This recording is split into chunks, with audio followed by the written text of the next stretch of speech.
And now the last section of Module 1 that we're going to talk about deals with the normal curve and the empirical rule. This actually builds on the idea of standard deviation once we've calculated that and the mean of my data set. One of the many things that we see in histograms from certain populations is a certain distribution of our numbers which gathers close to the mean and gets smaller and smaller bars as we get away from it. This type of distribution is called a normal distribution simply because it occurs a lot naturally.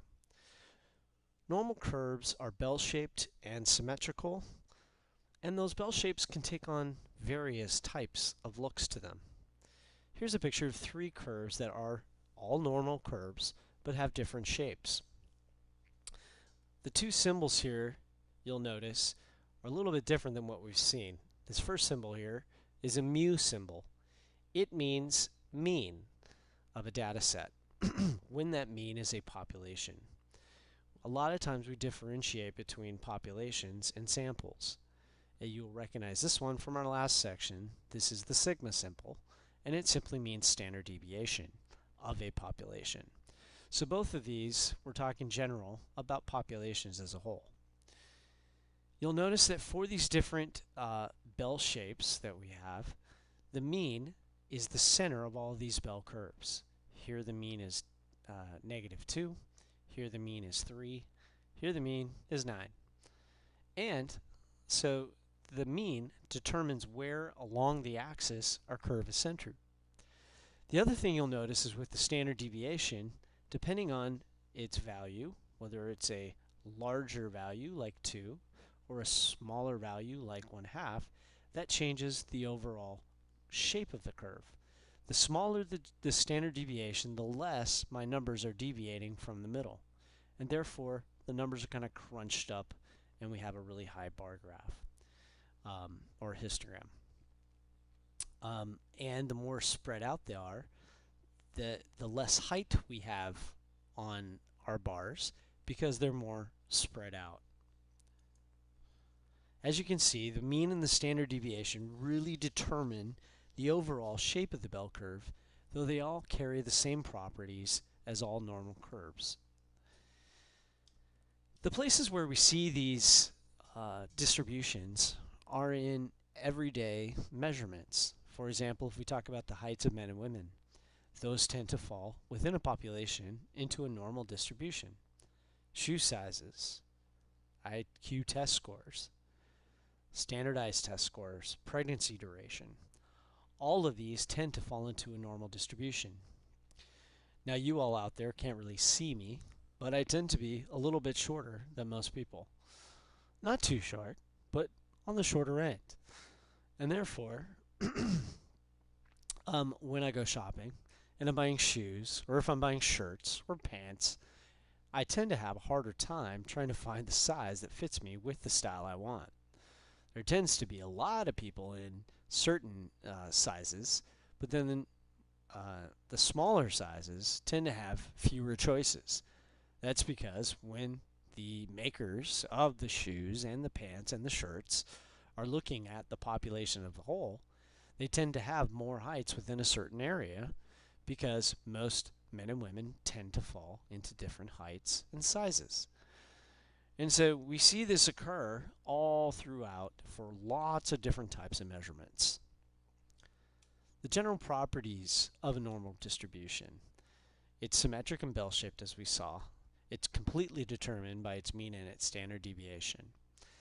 As we're looking at the curve, we want to think of the total area under the curve equaling 1, which means 100% of our population. And the x-axis is a horizontal asymptote for a normal curve. This is a really fancy word that simply means that the curve never actually reaches the x-axis on either end.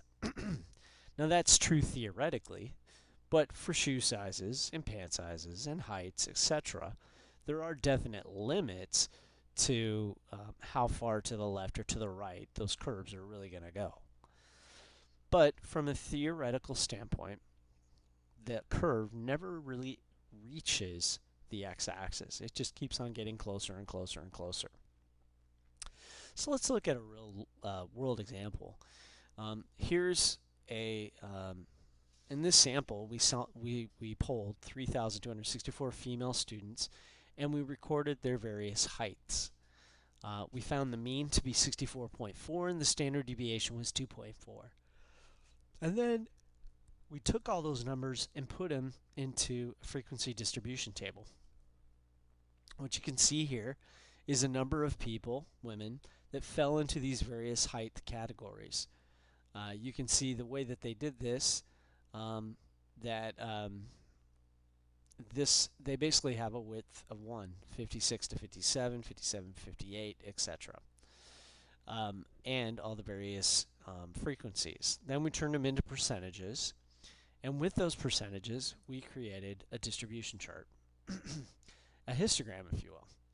And the histogram, as you can see, generally falls into this normal shape. If we were to take these little bars and make them shorter and shorter widths, what we would see is this thing would start to smooth out, and we would actually have a normal curve. And the bigger we made our sample, the more and more and more normal this population and distribution of heights would become. So this is the idea of the normal curve. The normal curve is a smoothing out of these histograms that we looked at, which we knew was a classification of all heights within a given sample or population. If we took the area of one of these rectangles, for example here, we can see that it's somewhere between 5 and 10, a little bit closer maybe to 5 than to 10. This represents the height class 67 to 68.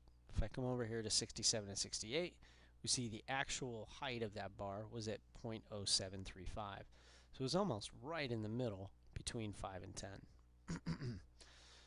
The frequency and the area of this, if we take that 1, 67 to 68, and we multiplied it by the height, that would be the area of this rectangle, and hence is the percentage or the frequency that we see at that particular height.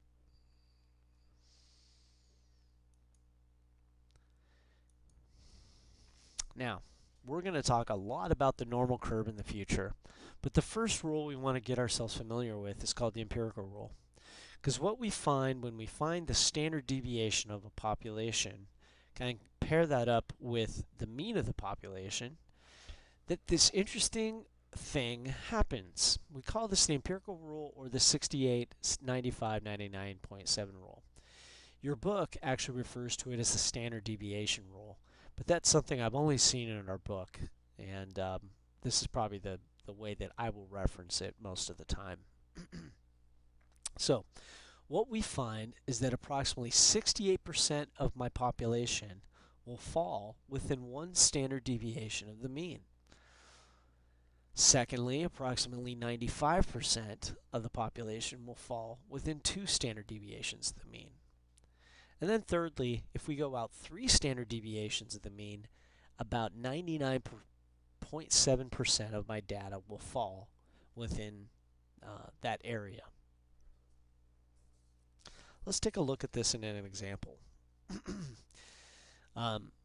Here's a normal curve, and here's some numbers. We found the IQ scores, and the mean of the IQ was 100, and the standard deviation was 16. So if I draw a normal curve and I write out the standard deviations, if we go 16 to the left and 16 to the right, we have about what we find with the empirical rule is that this captures about 68% of my data right here. In other words, the area under this curve in between these two boundaries is about 68%, representing 68% of the population. So, and then if we go out 2 standard deviations, we're at 68 and 132, and then 3 standard deviations, we're at 52 and 148. So if we wanted to know what percent of the population would have IQ scores below 84, that value would be right here. Keep in mind that the total value under the curve is 1. So it is possible to go beyond 3 standard deviations because this curve, theoretically, never quite reaches 0. So if I wanted to find out the population that has IQ scores below 84, I know that 84 is one standard deviation to the left of 100.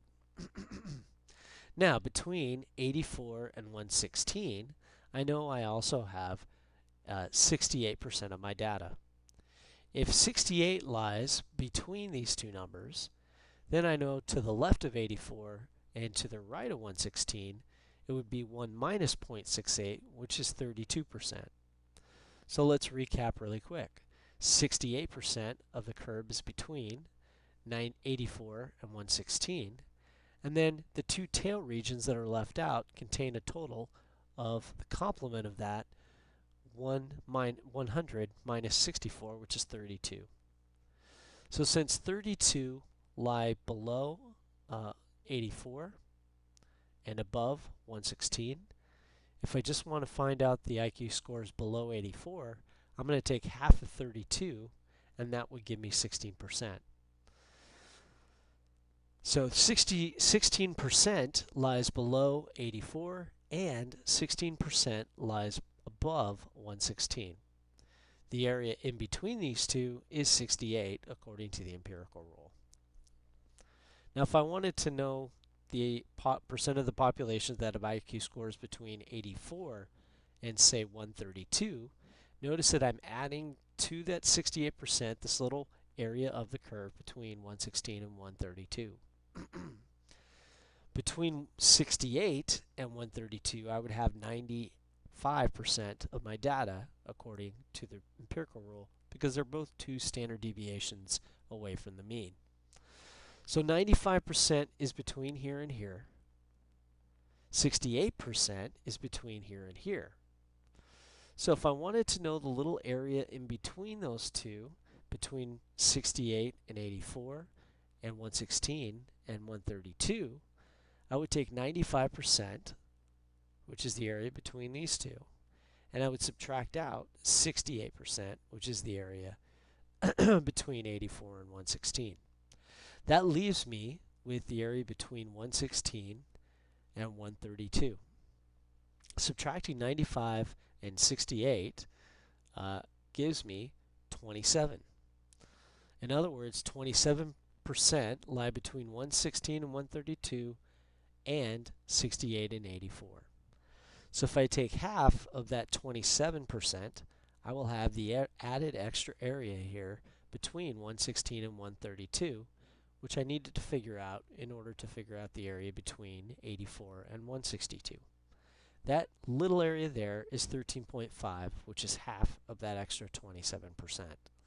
So if I take 68 and I add 113.5, I get 81.5%, according to the empirical rule, lies between 84 and 132. It may help for you to write out, using the empirical rule, what the areas are in each little area. In other words, between 84 and 116, we have 68.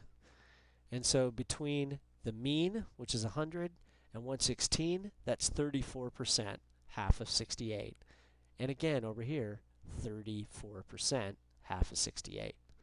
And then we found the two areas between 116 and 132, and 68 and 84 are both 13.5, giving me a total of 95% between here and here. Now all you need to do is to figure out what's the area here between 132 and 148 and 52 and 68, using the fact that 97.5 is here between 52 and 148.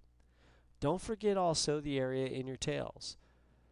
The area left over out here is 1 minus 0.997, which is 3 standard deviations. If you draw out a picture here, that's really going to help you figure out the answers under the empirical rule problems in the modules, in the module homeworks. Work on that as well. Now you've learned the empirical rule and how it applies to a normal curve.